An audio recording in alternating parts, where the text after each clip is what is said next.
Chapter 25। वो लड़का इस फैमिली का होने वाला दामाद है। अब किस आवारा लड़के के साथ नाटक करके तुम अधिक को अपनी बहन से छीनने की कोशिश कर रही हो? तुम्हें शर्म नहीं आती किसी के साथ नाजायज संबंध? मिस्टर जिंदल बस। उसकी तेज आवाज़ सुनकर राघव जी होश में आए और उन्हें समझ आया कि वो गुस्से में क्या बोलने वाले थे। इसके आगे अगर एक शब्द भी कहा तो आपकी इस बेटी का ऐसा हाल करूंगी कि मुंह दिखाने लायक नहीं रहेगी, रितिका ने गुस्से से दहाड़ते हुए कहा। ब्राउन हेजल आइज जो गुस्से से सुर्ख लाल हो चुकी थी, उनमें गहरी नफरत और घिन साफ देखी जा सकती थी। राघव जी भी उसकी आंखें देखकर घबरा गए और उनके कदम अपने आप पीछे हो गए। अब आगे? आशी तो इतना डर गई कि वो सोफे पर ही ढेर हो गई। किसी ने आज तक रितिका को इतने गुस्से में नहीं देखा था। रक्षित और हर्षित अब तक रितिका के पास आ चुके थे और उसके अगल बगल खड़े थे। उनकी आंखें गुस्से से धधक रही थी। वो अपने घटिया माँ बाप को देख रहे थे जिन्होंने आज हद ही पार कर दी। आज आपने साबित कर दिया कि आप सच में बाप कहलाने के लायक नहीं हो मिस्टर जिंदल, या फिर ये कहूँ कि आप जैसा बेवकूफ़ बाप अपनी इस बेवकूफ़ बेटी का ही सगा हो सकता है। रक्षित के ये शब्द राघव जी को अंदर तक चुभ गए। उनका सर शर्म से झुक गया। आज उन्होंने पाप किया था अपनी ही बेटी पर इतना घटिया इल्जाम लगाकर। अब वो किसी से नज़रें मिलाने के लायक भी नहीं रहे थे। गलत ही क्या कहा तुम्हारे डैड ने?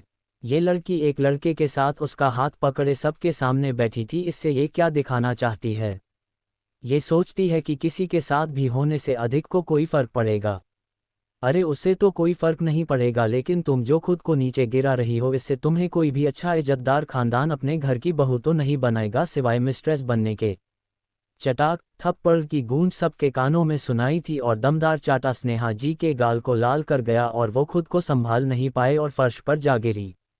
स्नेहा जी का हाथ अभी भी अपने गाल पर हाथ और वो नीचे गिरी पड़ी थी। उनके बाल चेहरे को ढक रहे थे। लिविंग रूम में सन्नाटा छा गया और सबकी नज़र गुस्से से तेज सांस लेती साधना दादी पर पड़ी। इन्होंने अभी अपनी पूरी ताकत से उस बहू को थप्पड़ मारा था जिसे वो कभी बहुत पसंद करती थी। रितिका जो खुद उस औरत का मुंह बंद करने वाली थी, लेकिन बीच में अपनी दादी को कमान संभालते देख उसने कुछ नहीं कहा। साधना जी गुस्से से स्नेहा को देखकर बोली, तुम एक माँ होकर अपनी बेटी के लिए ऐसे शब्द कह सकती हो? मुझे यकीन नहीं हो रहा। जिस स्नेहा को मैंने अपने बेटे के लिए चुना था वो इतनी पत्थर दिल और जहरीली कब बन गई? आज तुमने मेरी सारी उम्मीद तोड़ दी। मुझे लगा था एक ना एक दिन तुम आशी की तरह रितिका को भी अपना लोगी, लेकिन मैं गलत थी। तुम तो वो माँ हो जिसे उसका स्वार्थ सबसे ज़्यादा प्यारा है। तुम्हें क्या लगता है मुझे नहीं पता कि तुम रितिका से इतनी नफरत क्यों करती हो? ये सुनकर स्नेहा जी का चेहरा पीला पड़ गया। उन्होंने अपना सर झुका लिया और कुछ नहीं बोली, जैसे उसे डर था कि एक और शब्द उसके बाद सब कुछ सबके सामने आ जाएगा। रितिका ने जब अपनी दादी की बात सुनी तो उसे ऐसा लगा जैसे कोई तो बात है जो छुपी हुई है और उसे पता लगाना होगा। हर्षित गुस्से से अपनी मां को देख रहा था। आप लोगों में थोड़ी शर्म बाकी है भैया, वो भी अपनी बेटी पर अंधा विश्वास करते हुए बेच खाए है। अरे अगर आप जैसा परिवार हो तो दुश्मन की क्या जरूरत? अपने बेटे के शब्द सुनकर स्नेहा जी को अपने सीने में दर्द महसूस होता है। हर्षित तुम अपनी मॉम से इस तरह बात कैसे कर सकते हो? ठीक वैसे ही जैसे आप मेरी बहन से कर रही है। इस आशी ने आपको क्या बताया? यही कि रितिका अधिक को अपने पास वापस लाने के लिए किसी दूसरे लड़के के साथ होने का नाटक कर रही है। उसके सवाल पर सबने आशी को देखा जिसने घबराहट से अपना सर झुका लिया था। सच यही था कि आशी ने बात इस तरह कही थी कि सबने यही सोच लिया था। उसकी हरकत से हर्षित सब समझ गया, जो उसने सोचा था वही सच है। सब कुछ किया धारा इस पनौती का है। तभी रितिका की सर्द आवाज़ सबको सुनाई दी, इनकी इस रोने वाली गुड़िया से अपना मंगेतर तो संभाला नहीं जाता और यहाँ आ गई 5 साल के बच्चे की तरह कंप्लेन करने। अब क्या तुम्हारे मंगेतर को बुरा ना लगे इसलिए क्या मैं अब अपने पसंद से किसी के साथ रिश्ते में भी नहीं आ सकती? फिर उसने राघव जिंदल को देखा और एक एक शब्द पर जोर देते हुए बोली, अधिक रायजादा पूरी दुनिया का राजा नहीं है जो हर लड़की उसे पाने के लिए ट्रिक्स प्ले करेगी। जब मैंने एक बार किसी को छोड़ दिया तो मैं अपने फेंके ट्रेस को उठाना तो दूर मुड़कर भी नहीं देखती। रितिका जिंदल पावर पैसा नहीं बल्कि प्यार समझती है और मैंने उसे ढूंढ लिया है जो सच में मेरा प्यार है। अगर वो मुझे 2 साल पहले ही मिल जाता तो मैं गलतफहमी के चक्कर में अधिक के पीछे अपना समय बर्बाद नहीं करती। लेकिन अब मैं अपने और अपने प्यार के बीच किसी की दखल क्या आवाज़ भी बर्दाश्त नहीं करूंगी। ये पहली और आखिरी बार होना चाहिए, नहीं तो आपकी इस लाडली बेटी का ऐसा तमाशा बनाऊंगी कि आप लोग कभी समेट नहीं पाओगे। एक और बात, आप या आपकी पत्नी का अब मेरी लाइफ में दखल देने का कोई हक नहीं है। आप दोनों माँ बाप कहलाने के लायक नहीं हो। राघव जी जब ये सुनते हैं तो उन्हें अपने दिल में तेज दर्द महसूस होता है। उनकी आंखें नम हो जाती है। अपनी बात कहकर वो मुड़ी और जाने को हुई कि तभी उसे कुछ याद आया और उसने पलटकर एक तिरछी हंसी के साथ राघव जी को देखकर कहा, वो लड़का जिसके साथ मैं थी वो मेरा बॉयफ्रेंड है और इस घर का होने वाला दामाद, इसलिए आइंदा इज्जत से नाम लीजिएगा उसका, नहीं तो मैं भी बेइज्जती करने में कम नहीं हूँ। फिर वो पलटी और वहां से चली गई। सब उसे आंखें फाड़े सदमे से देखते ही रह गए। तभी दादी जी बोली, मेरी पोती के पर्सनल मैटर में अब तुम लोगों को बोलने का कोई हक नहीं है। अगर उसे कोई पसंद है तो अच्छी बात है, वैसे भी मेरी पोती खुद बहुत काबिल है, उसे किसी अमीर और बड़े खानदान में शादी करने के लिए नाटक करने की ज़रूरत नहीं है। ये उन्होंने आशी को ताना मारते हुए कहा था। फिर वो दादाजी के साथ अपने रूम में चली जाती है। रक्षित जाने से पहले आशी को देखकर कहता है, तुम्हारी वजह से आज फालतू का ड्रामा हुआ और इसकी सजा तुम्हें मिलकर रहेगी। हर्षित, आशी के कार्ड ब्लॉक कर दो, अब उसे खर्चे के लिए महीने के सिर्फ 10,000 रुपये मिलेंगे। ये सुनकर आशी परेशान हो जाती है और फिर से रोने लगती है। रक्षित, तुम ऐसा नहीं कर सकते, स्नेहा जी हैरानी से कहती है। मैं ऐसा कर रहा हूँ। क्या आपने नहीं सुना, ये पढ़ाई पर ध्यान नहीं दे रही है जिस वजह से इसने रो रो कर इतना बड़ा तमाशा खड़ा कर दिया। वैसे भी इसके खर्चे बहुत बढ़ चुके हैं। महीने में 20 दिन तो मैडम शॉपिंग जाती है और अपने दोस्तों पर पैसे उड़ाती रहती है। मैं ऑफिस में मेहनत करके पैसे कमाता हूँ, वहाँ कोई पेड़ नहीं उगा हुआ है जो ये ऐसे पैसे उड़ाती है जैसे पानी हो।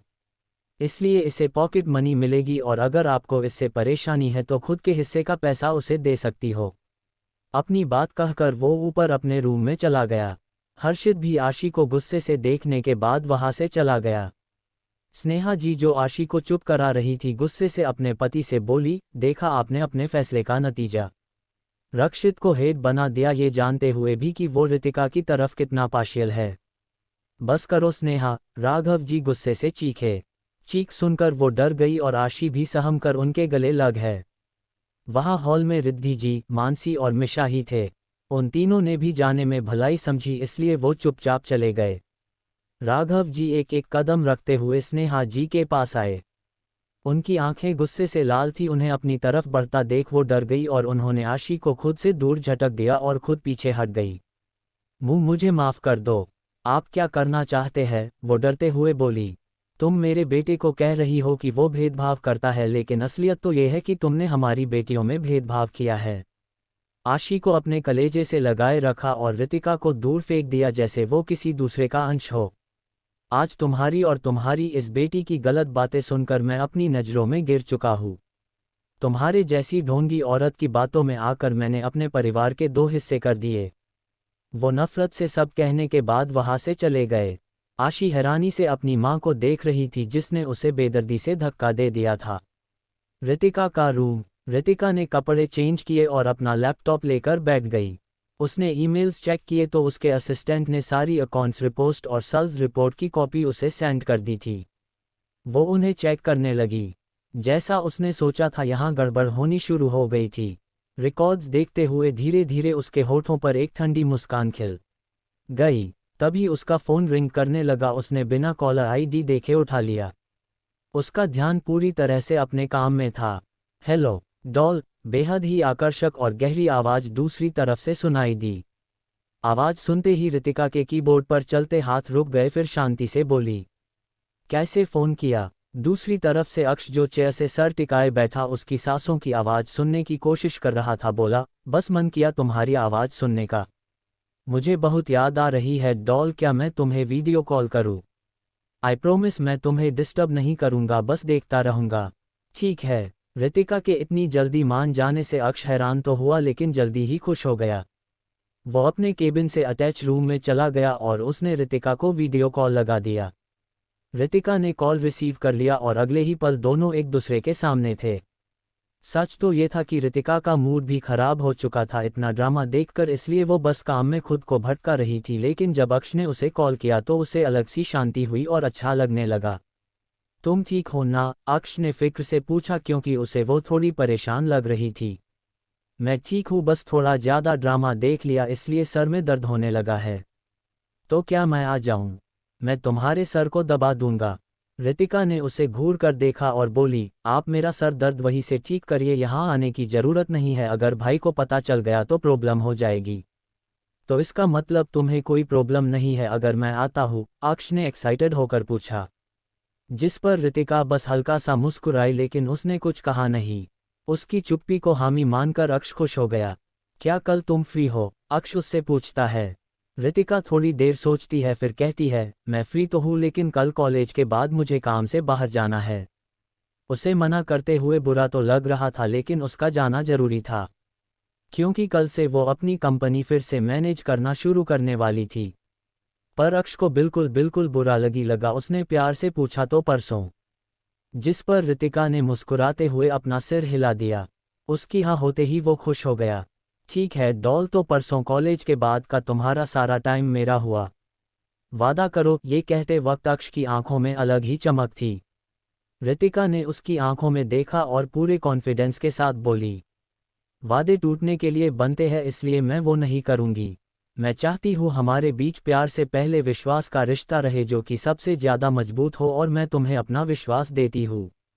उसकी इतनी गहरी बातें अक्ष के दिल को छू गई। उसका दिल धड़कने लगा और वो खोए हुए बोला, मैं तुम्हारा विश्वास कभी टूटने नहीं दूंगा। तो फिर मैं भी इसकी हिफाजत करूंगी, रितिका ने मुस्कुराकर कहा और कॉल कट कर दिया। अक्ष के सामने की स्क्रीन जैसे ही ब्लैंक हुई वो होश में आया और अपने बालों में हाथ फेरते हुए मुस्कुराने लगा। उफ, मेरी डॉल तो मुझे पूरा पागल कर देगी। वो अभी रितिका के ख्यालों में खोया हुआ था कि तभी उसे तुषार का कॉल आया। उसने कॉल उठाया तो दूसरी तरफ से आवाज आए, यार अक्ष, रितिका तो तेरी लकी चाम निकली। पता है जिस जमीन को तूने और सारांश ने खरीदा है उसके आसपास की जगह को डेवलप करने का ऑर्डर गवर्नमेंट ने पास किया है। अब ग्रीन वैली प्रॉपर्टी के दाम आसमान छुएंगे।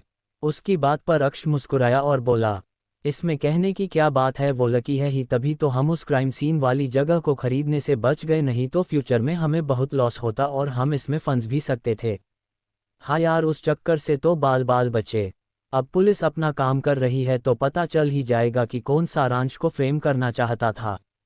भले ही तुम दोनों पार्टनर थे, लेकिन सबसे बड़ा लॉस इसके सारांश का होता, और इस प्रोजेक्ट के लिए उसने लोन भी तो लिया है। अगर लॉस होता तो इससे सारांश को जेल जाना पड़ता और खुराना इंडस्ट्रीज की नींव भी हिल जाती। तुषार, तुम सही सोच रहे हो, ये सब जिसने भी किया है उसकी सारांश से दुश्मनी है, इसलिए वो इन्वेस्टिगेट करा रहा है। हमें जल्दी पता लग जाएगा। ये सब छोड़ो और मेरे फेवरेट रेस्टोरेंट में परसों के लिए एक टेबल बुक कर दो जहां बड़ी सी बालकनी हो। फाइनली तने रितिका को प्रपोज करने का सोच ही लिया, तुषार हंसकर बोला तो उधर से उसे अक्ष की ठंडी आवाज सुनाई दी, रितिका नहीं भाभी बोलो। अच्छा ठीक है मैं रितिका भाभी, बस अब खुश, तुषार ने मुंह बनाकर कहा, लेकिन दूसरी तरफ से अक्ष ने कोई जवाब नहीं दिया और कॉल कट कर दिया। तुषार ने स्क्रीन को घूरा जिसमें कॉल एंडेड बता रहा था और गुस्से से बोला, काम निकल गया तो फोन भी रख दिया। दोस्त की तो कद्र ही नहीं है।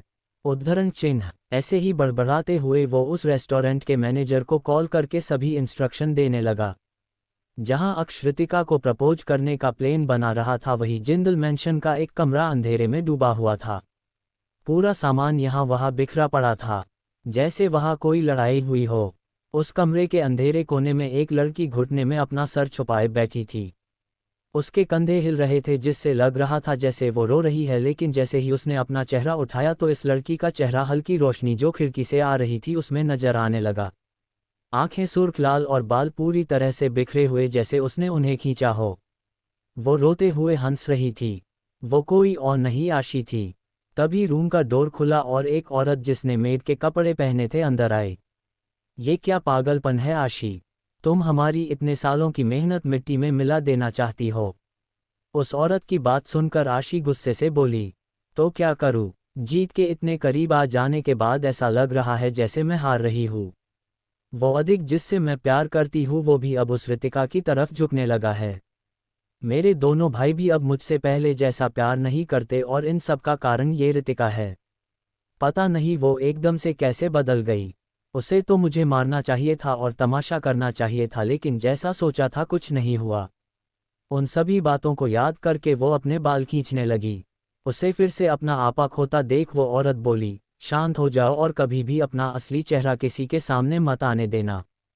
अभी कुछ समय तक कोई ड्रामा मत करो, जब बॉस ऑर्डर देंगे तभी मूव करना। ठीक है। आशी अब शांत थी। उस औरत ने जाने से पहले पूरे रूम को साफ कर दिया जिससे कोई ये सब देख ना पाए। लेकिन उसे कहाँ पता था कि कोई है जो उन्हें देख रहा था। रितिका का दुश्मन, मिरेकल डॉक्टर। ये क्या पागलपन है आशी। तुम हमारी इतने सालों की मेहनत मिट्टी में मिला देना चाहती हो। उस औरत की बात सुनकर आशी गुस्से से बोली, तो क्या करूं? जीत के इतने करीब आ जाने के बाद ऐसा लग रहा है जैसे मैं हार रही हूं। वो अधिक जिससे मैं प्यार करती हूँ वो भी अब उस रितिका की तरफ झुकने लगा है। मेरे दोनों भाई भी अब मुझसे पहले जैसा प्यार नहीं करते और इन सब का कारण ये रितिका है। पता नहीं वो एकदम से कैसे बदल गई। उसे तो मुझे मारना चाहिए था और तमाशा करना चाहिए था, लेकिन जैसा सोचा था कुछ नहीं हुआ। उन सभी बातों को याद करके वो अपने बाल खींचने लगी। उसे फिर से अपना आपा खोता देख वो औरत बोली, शांत हो जाओ और कभी भी अपना असली चेहरा किसी के सामने मत आने देना। अभी कुछ समय तक कोई ड्रामा मत करो, जब बॉस ऑर्डर देंगे तभी मूव करना। ठीक है। आशी अब शांत थी। उस औरत ने जाने से पहले पूरे रूम को साफ कर दिया जिससे कोई ये सब देख ना पाए। लेकिन उसे कहाँ पता था कि कोई है जो उन्हें देख रहा था। अब आगे। Fourth floor. रक्षित और हर्षित दोनों गुस्से और नफरत से लैपटॉप में देख रहे थे, जिसमें आशी के रूम का सारा सीन नजर आ रहा था। उस मैड के जाने के बाद हर्षित ने लैपटॉप बंद किया और गुस्से से दांत पीस कर बोला, भाई हम इस घटिया लड़की को झेल ही क्यों रहे हैं, जब हमें पता है कि इसे किसी ने हमारे घर में प्लांट किया है। साथ ही इस धोखेबाज औरत को भी निकाल देना चाहिए जो सबके सामने इतना अच्छा होने का दिखावा करती है। तुम्हें क्या लगता है मेरा मन नहीं होता ऐसा करने का? रक्षित का सवाल सुनकर हर्षित शांत हो गया। तभी रक्षित आगे बोला, तुम अच्छी तरह से जानते हो कि हमें इसके बारे में कैसे पता चला है। अगर उस दिन वो हत्यारों का ग्रुप हम दोनों में से किसी को भी नुकसान पहुंचाने में कामयाब हो जाता तो और बचकर भाग जाता तो हम जान ही नहीं पाते कि प्रेसिडेंट को खत्म करने के मिशन के साथ वो मुझ पर हमला करने आए थे। हर्षित भी ये बात मानता था, सब कुछ प्लान्ड था। आप सच कह रहे हो भाई, अगर आपको कुछ होता तो जिंदल फैमिली की नींव हिल जाती और हमारा परिवार जो पहले से ही बच चुका है वो बर्बादी की कगार पर पहुंच जाता। लेकिन हमारे परिवार से किसे इतनी गहरी नफरत है जो वो हमें टारगेट करने के लिए इतना कुछ प्लान करेंगे? हमारी छोटी बहन को किडनैप करना, फिर उसकी जगह किसी दूसरी लड़की को भेजना और उसके जरिए रितिका को सबसे अलग करना, और अब आप पर अटैक। पता नहीं भाई, लेकिन ऐसा लग रहा है जैसे आप पर हमला सिर्फ इसलिए हुआ था क्योंकि आप रितिका को सबसे ज़्यादा प्यार करते हो और फैमिली की पावर आपके हाथ में है और आपके रहते रितिका को कोई कुछ नहीं कर सकता। तुम सही सोच रहे हो। जो भी है उसे हमारी बहन रितिका पसंद नहीं है, या ये कहे कि नफरत है। रक्षित की आंखें डार्क और सर्द हो गई थी, ये सोचकर कि किस हद तक कोई छुपा हुआ दुश्मन उनकी बहन से नफरत करता है। भाई तो क्या हम कुछ नहीं करेंगे और बस उस घटिया लड़की को अपनी बहन को तंग करते देखते रहेंगे? हर्षित गुस्से से बोला। रक्षित जो खिड़की से बाहर देख रहा था वो मुड़ा और हर्षित के कंधे पर हाथ रखकर बोला, हमारी बहन अब कमज़ोर नहीं है, वो इन्हें संभाल लेगी। और रही बात कुछ ना करने की, तो हमें शांत रहना होगा जब तक उस मास्टरमाइंड के बारे में कुछ पता नहीं चल जाता। अभी हमारा एक गलत कदम हमारी ही बहन को खतरे में डाल सकता है। आप सही कह रहे हो भाई, मैं गुस्से में ये भूल ही गया कि हम सामने हैं और हमारा दुश्मन अंधेरे में है।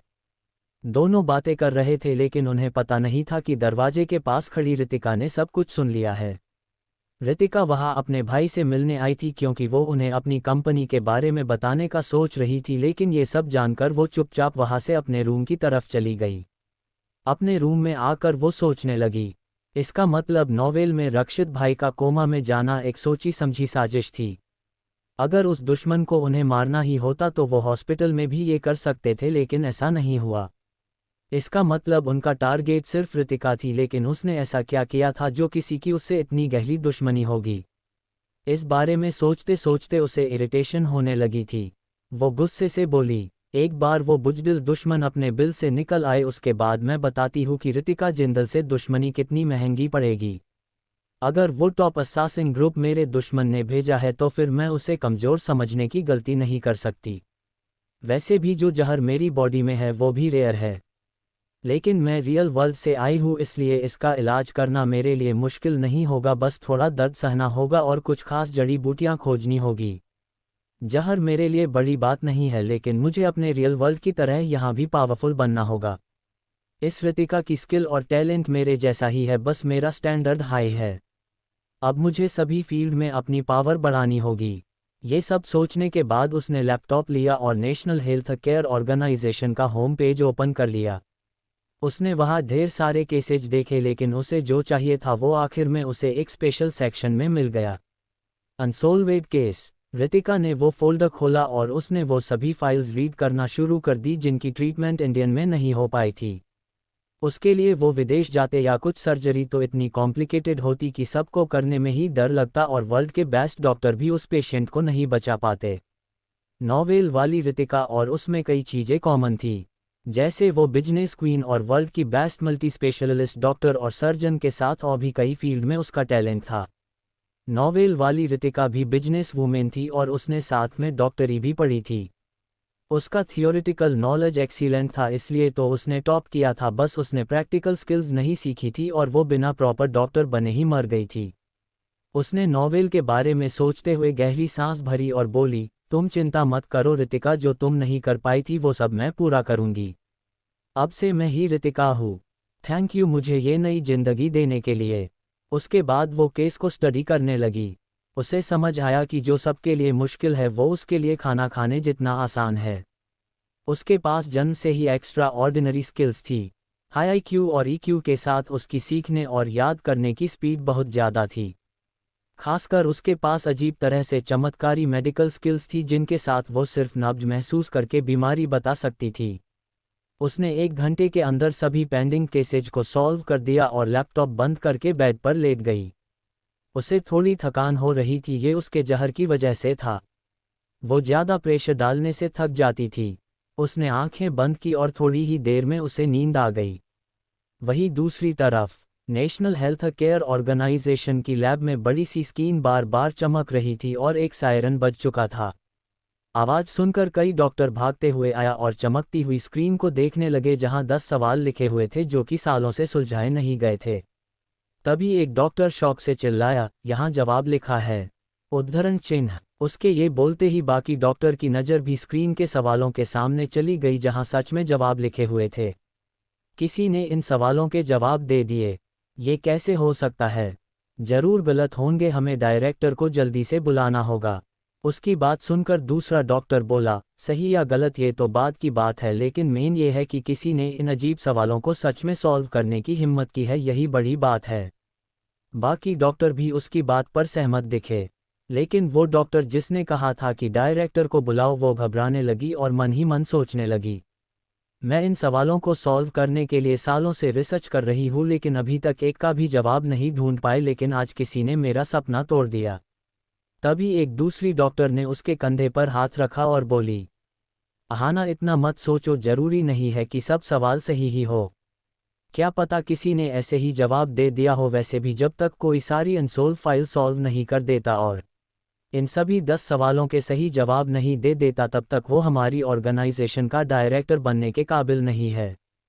तुम सही कह रही हो। मैं बस हैरान थी और थोड़ी उदास भी कि मुझसे पहले किसी ने ये कर दिया। मैं भी अभी तक बस कुछ क्वेश्चन के आंसर गैस कर पाई हूँ, पूरी तरह से श्योर नहीं हूँ, इसलिए दिन रात उन्हीं पर रिसर्च और स्टडी करती रहती हूँ। हमें पता है डॉक्टर अनाया कि आप कितनी काबिल है और अपने काम के प्रति सबसे ज़्यादा डेडिकेटेड। हम तो आपसे बस सीख सकते हैं।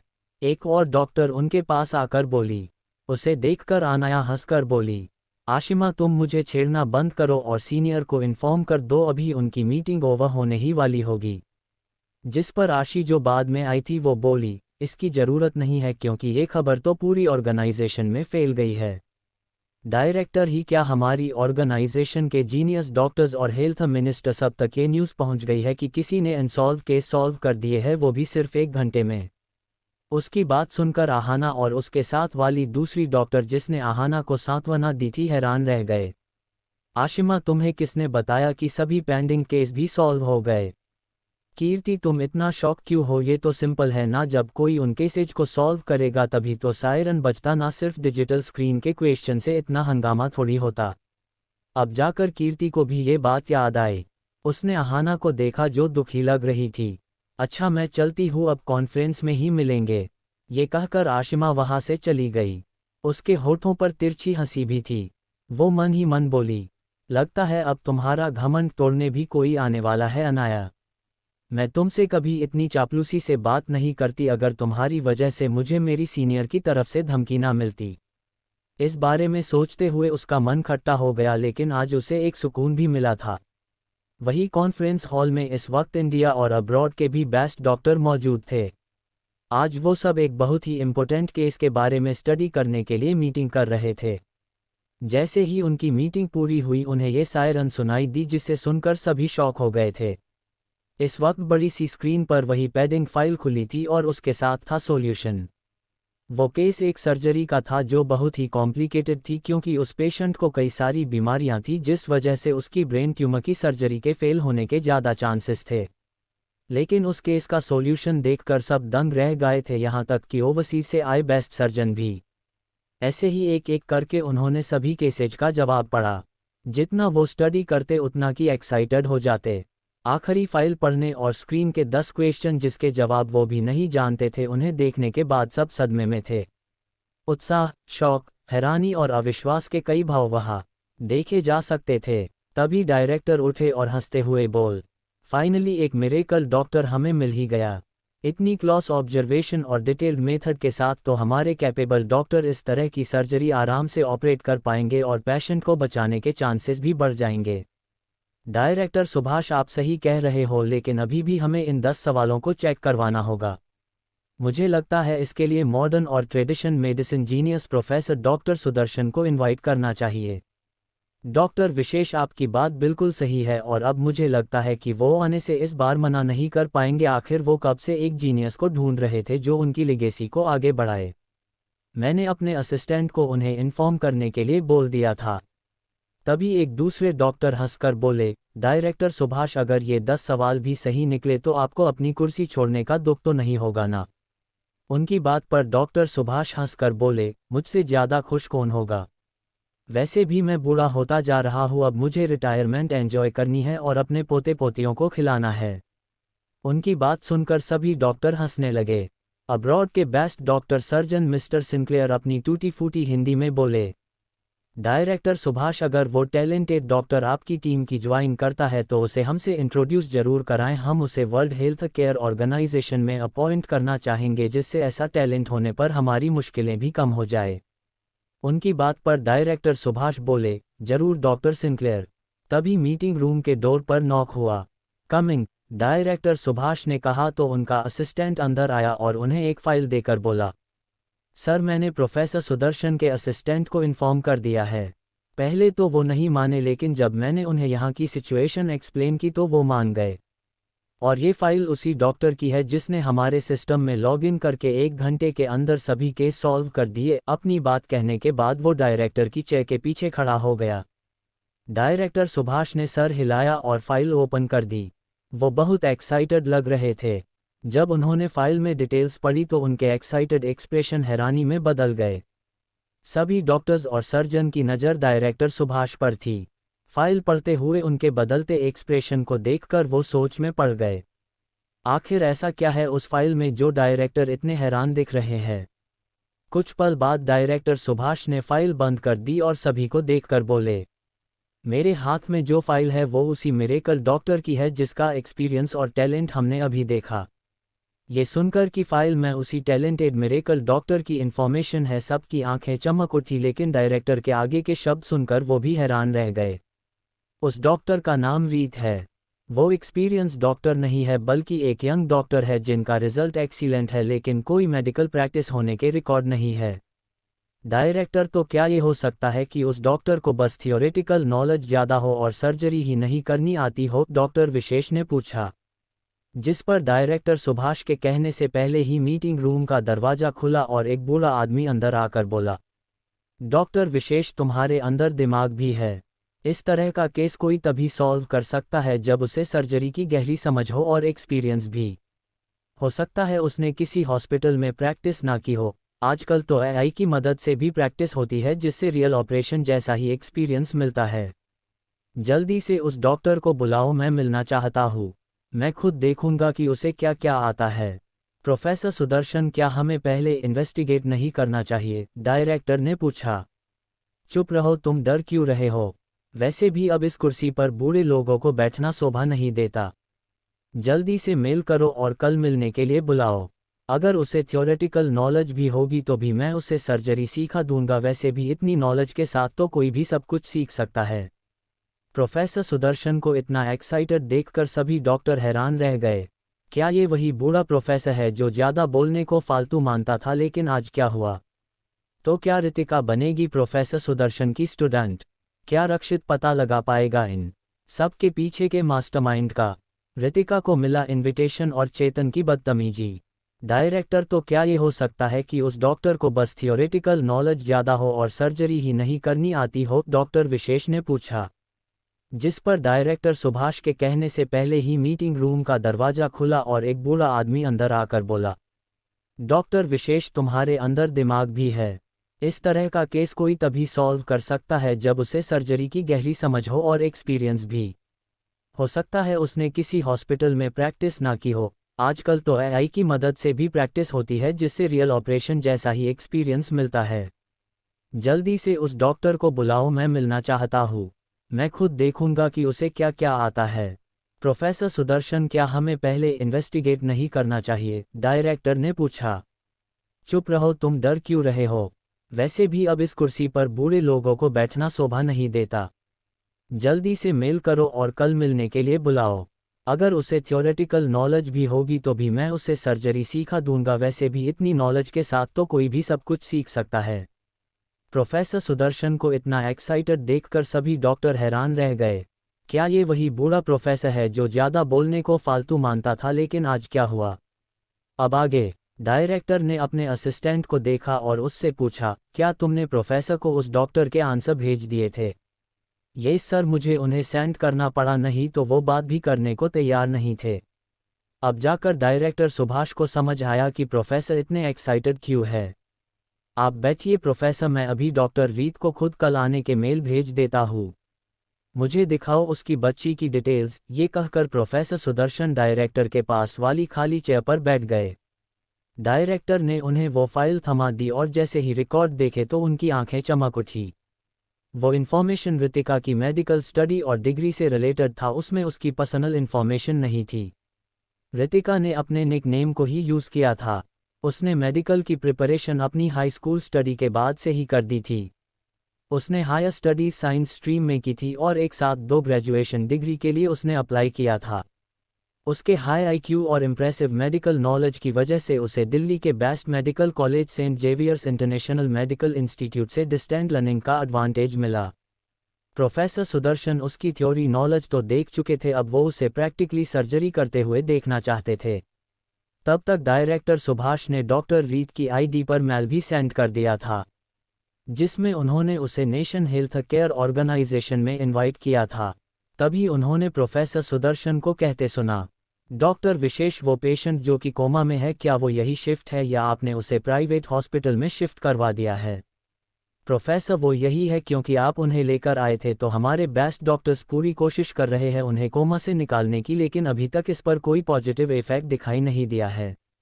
बट आप चिंता मत कीजिए डॉक्टर अहाना, जिन्हें अपनी फैमिली के ट्रेडिशन मेडिसिन की लेगेसी मिली है, वो उन तरीकों को यूज़ कर रही है। ठीक है, लेकिन आप डॉक्टर अहाना को 2 दिन उन पर कोई भी ट्रीटमेंट प्लान अप्लाई करने से रोक दीजिए, क्योंकि मैं कल खुद देखना चाहता हूँ कि ये मिरेकल डॉक्टर, जिसकी नॉलेज और सोचने का तरीका इतना सिंपल और इफ़ेक्टिव है, वो असली पेशेंट को कैसे हैंडल करेगी। उनकी बात सुनकर डायरेक्टर सुभाष, डॉक्टर विशेष, डॉक्टर सर्जन सिंक्लेयर के साथ बाकी सब भी चौंक गए। प्रोफेसर, क्या आपने सोच लिया है? कहीं ऐसा ना हो हम किसी को टेस्ट करने के चक्कर में अपने पेशेंट को खतरे में डाल दे, डायरेक्टर ने गंभीरता से कहा। मैं उस पेशेंट की लाइफ रिस्क में नहीं डाल रहा हूँ। अगर कोई प्रॉब्लम होती है तो हम सब वहाँ होने, लेकिन बार बार हमें ये मौका नहीं मिलेगा। अगर ये एक सक्सेस हुआ तो डायरेक्टर सुभाष हमारी ऑर्गेनाइजेशन को एक कोहिनूर मिल जाएगा। इतना ही नहीं, इसका बहुत बड़ा फ़ायदा होगा जिसके बारे में हमने अभी बात नहीं की है। बड़ा फ़ायदा सुनते ही डायरेक्टर सुभाष हैरान रह गए। अब जाकर उन्हें याद आया कि एक जीनियस डॉक्टर जो सब कुछ हैंडल कर सके उसकी कितनी ज़रूरत है। सिर्फ उन्हें ही नहीं बल्कि उस टीम को जो खतरों को झेलती है। ठीक है प्रोफेसर, मैं भी आपसे सहमत हूँ। मेल का रिप्लाई मिलते ही मैं आप सभी को इन्फॉर्म कर दूंगा। तब तक आई होप आप सभी हमारे बीच की कन्वर्सेशन को प्राइवेट रखेंगे। उनकी बात सुनकर सबने हाँ में सर हिला दिया। उसके बाद एक एक करके मीटिंग रूम खाली हो गई। अब वहाँ director Subhash, professor Sudarshan, doctor Vishesh और डायरेक्टर का असिस्टेंट ही था। प्रोफेसर, क्या आपको लगता है कि उनकी टीम की खोज यहाँ खत्म हो जाएगी? पता नहीं डायरेक्टर सुभाष, लेकिन इस बच्ची ने जो आंसर और सर्जरी की कॉम्प्लिकेशंस को इतनी आसानी से सॉल्व कर दिया है, ये देखकर मुझे अंदर से एक स्ट्रॉन्ग फीलिंग आ रही है कि जिसकी हमें और इंडियन टीम को ज़रूरत थी ये वही है। आई विश कि आपकी प्रिडिक्शन सही हो प्रोफेसर, डायरेक्टर सुभाष ने कहा और वो सब भी मीटिंग रूम में निकल गए। दूसरी तरफ रितिका जब सोकर उठी तो रात के 8 बज रहे थे। वो उठी और फ्रेश होकर रूम में आई। उसने अपने लैपटॉप को ओपन किया और देखा कि उसे एक न्यू मेल आया था। उस मेल को पढ़कर उसके होठों पर तिरछी मुस्कान आ गई और खुद से बोली, जैसा मैंने सोचा था वैसा ही हुआ। फिर उसने मेल का रिप्लाई दिया और लैपटॉप बंद करके रूम से निकल गई।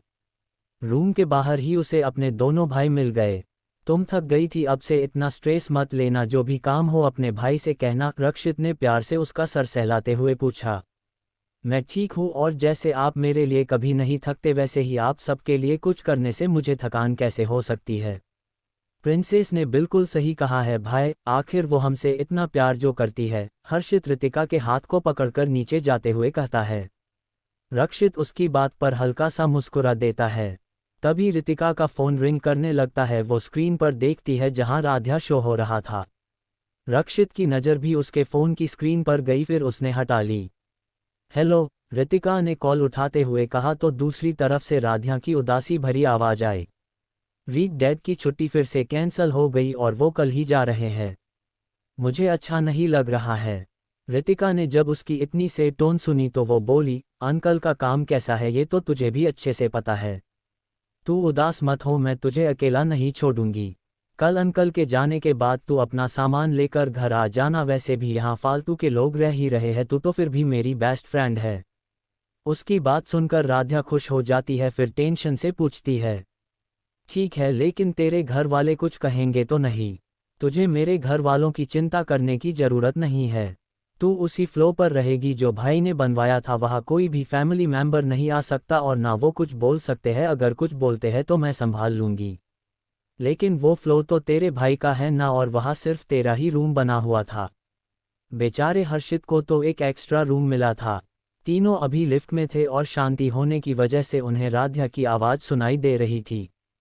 हर्षित ने जब ये सुना कि उसे एक्स्ट्रा रूम मिला है तो वो चिढ़कर फ़ोन के पास जाकर बोला, तुम्हारे लिए भी कोई मास्टर बेडरूम नहीं बनवा देंगे भाई जो मुझे टोंट मार रही हो?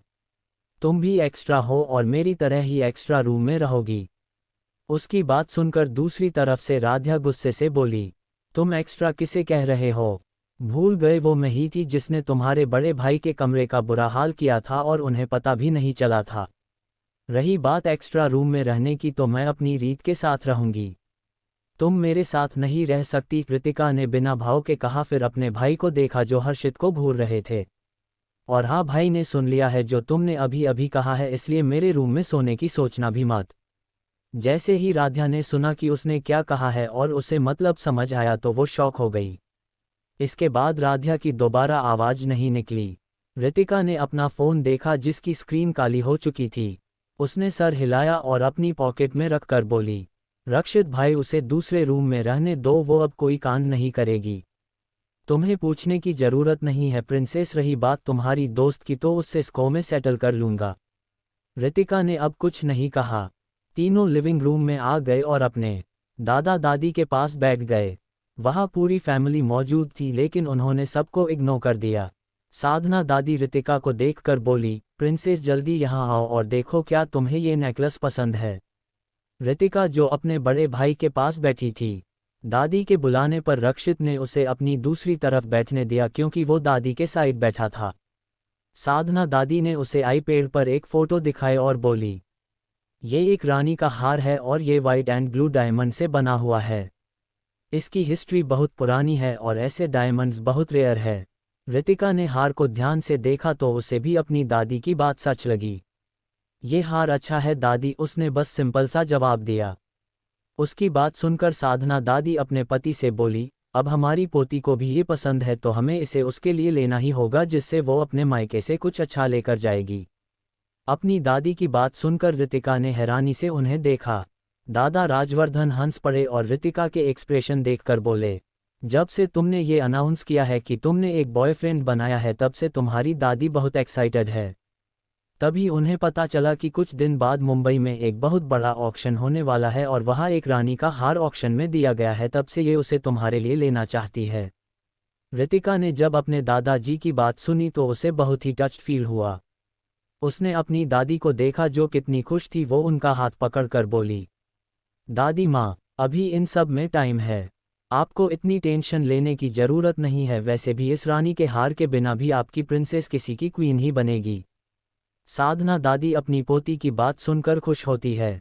वो ऐसे ही अपनी इस पोती को इतना प्यार नहीं करती थी बल्कि उन्हें इंसान की अच्छी पहचान थी और वो देखकर ही बता सकती थी कि उनकी किस पोती के मन में क्या है।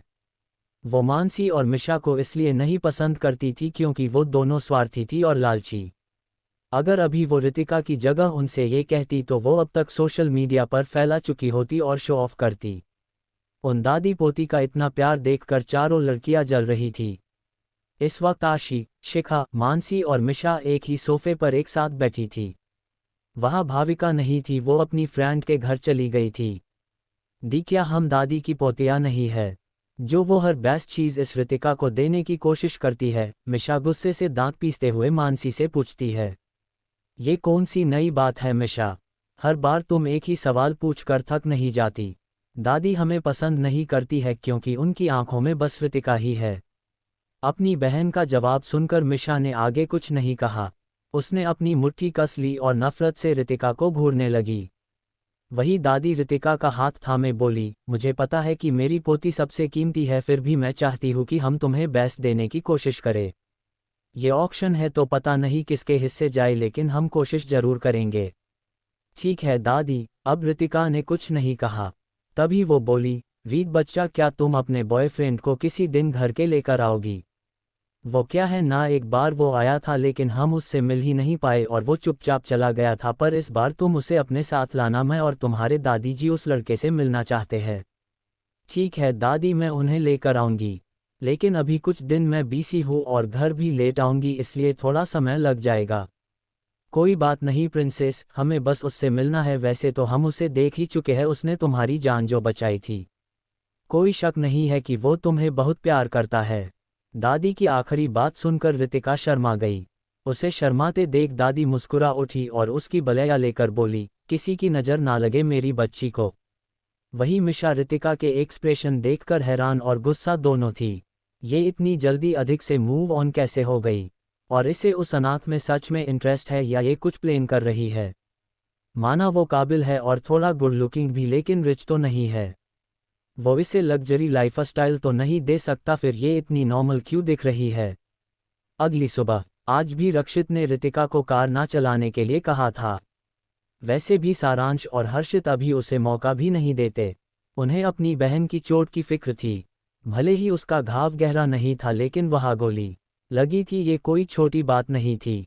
कॉलेज पहुंचकर सारांश ने कार पार्क की और हर्षित ने ऋतिका का बैग पकड़ लिया। तीनों अब स्टाइल से अंदर जा रहे थे। सभी स्टूडेंट्स की नज़र उनकी तिगड़ी पर थी। हर कोई रुक रुक कर उन्हें देख रहा था और जो पहले से आगे चल रहे थे वो पलटकर देख रहे थे।